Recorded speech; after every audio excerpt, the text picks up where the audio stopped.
nagawa ng movies and projects. Ito, ano yung tatak sa'yo nitong pelikula to? Para po sa akin, yung dala-dala po na lesson sa akin ng pelikula is to, alam niyo po yun, narapin niyo yung mabagay na kinatatakutan niyo.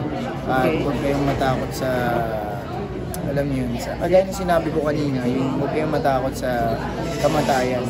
Kasi lahat naman ito nakakaranas at darating din tayong lahat doon. And lahat ng ito hiram lang natin pansamantala sa material na mundo. So, yun yung natutunan ko sa pelikula. Pinakapal lang niya kasi ganun din yung paniniwala ng character ko So, for me, yung kinakatakutan natin yung nagpipigil sa atin para mag-grow as a person. So, forget about your fears and taas no ka lang humarap sa pinatatakutan mo and then lumakad ka ng straight. Lumingon sa pinanggalingan para hindi ka maligaw kung ka man. Pero sa'yo personally, as an actor, memorable, maganda ang naging effect sa'yo? Yes, memorable talaga sa akin itong project na to kasi mabigat. Kasi wala naman akong sakit, wala naman akong hindi ko pa naman na-experience na yung magkaroon ka ng fear na mamamatay ka. Wala pa naman pero na-overcome ko. I mean, tinulungan niya ako ma-overcome yung mga fears. Yun yung tatak sa akin yung pelikula. Kevin, kamusta ang katrabaho si Kira?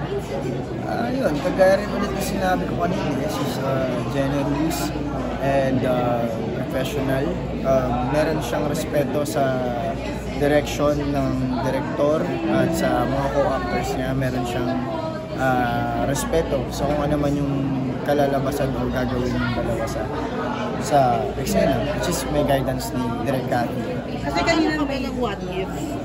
What if? Okay, what if nag-fall kayo? What if tinutuloy mo? Something came out of this after the movie na special friend or more than friendship relationship? Nasagot ko na po kanina sa interview Parang ulitin ko po ulit. Kaya si Kira sa tabi mo. So, ayun, hi. Meron kayong mga what ifs ba na what if something happened during the shoot or after the shoot?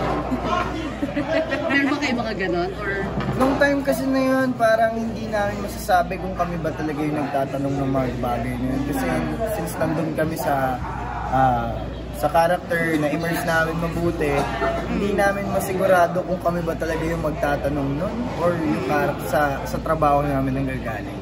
okay. Pero kung sa totoong buhay, lahat naman tayo may what ifs Lahat ng bagay tatanong natin ng what if. Sinong taong hindi ang nag-aalala sa kalalabasan ng gagawin nila, di ba? So, for me, natural lang na magkaroon ka ng what ifs. Marami yun. So, sa lahat ng bagay, sa katrabaho, sa gagawin mo. Ako, as an overthinker, lagi ako may what ifs. Ang dami, sobra. How about you, Kira? Ganun din. Nasasabi na niya lahat. Ganun din po. Do you believe in chances? Or may iba kayong pinaniniwalaan? Na, do you think things happen by chance? Or sa totoo lang po, yan din ang tanong ko. I haven't fully found the answer to that yet. Kasi minsan, ikaw yung gagawa ng destiny mo. Pero minsan, you need something, a sign, to let you know na tama ba itong gusto kong gawin? Tama ba ito? Parang ganun. So, it depends. how about you? Believe in Ako chances? naman, minsan kasi nilalatag sa atin yung pagkakataon, pero hindi natin pinipili. Diba? Kasi yung chances na dumarating sa atin, yung choices natin ang maglalagay sa chance na meron tayo. So yun, hindi ako naniniwala sa chance lang. Kailangan mo siyang piliin para maging mapasayo ang chance na yun. Yes, tama. Do you think mamimiss niyo ang isa't isa like after the promotion is done, after the Japan is done, and after the Premier League is done? Tingin niyo? Will you keep the friendship? Hindi po natin yan masasabi kaagad kasi nandito pa lang tayo sa present. So, alam mo.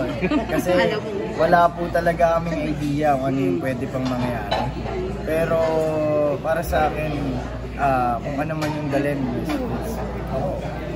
ano ko na lang. Pero ready kayo kung sakaling chances are you and I nga kayo.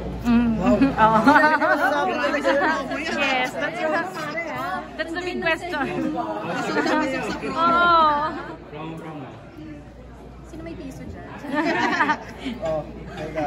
Sino may piso? kailangan ng toss coin. Pero balik sa akin, 5 piso na. Meron akong piso. Pero ito, yung serious na sagot. Serious? Who knows? Piso. Honestly, if I could really give you an answer talaga, na alam kong... Ayan. Ayan. Ayan, may No. Ayan. Hinyahan mo yan, boy. toss coin. Anong tanong? Ano po yung tanong? Sorry. Ano po yung Ano daw tanong? yung maging... Ready ba kayo kung maging chances are you and I? So, heads. Heads, ano? yes. Tails, no. Ikaw na yung sasagot, ha? Tails. Tails. So, di namin masasabi kung hindi kami ready. Di rin namin masasabi na ready kami. Pero, kung ano man yung ihahadya ng tagana, never tell, di ba? So, yun. Sinagot na ng piso. Malas yung pisong yan Eric. Kasi dala mo sa promo So,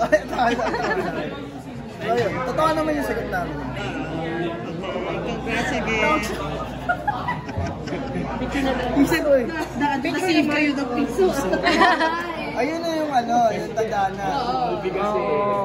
Picture naman kayo together.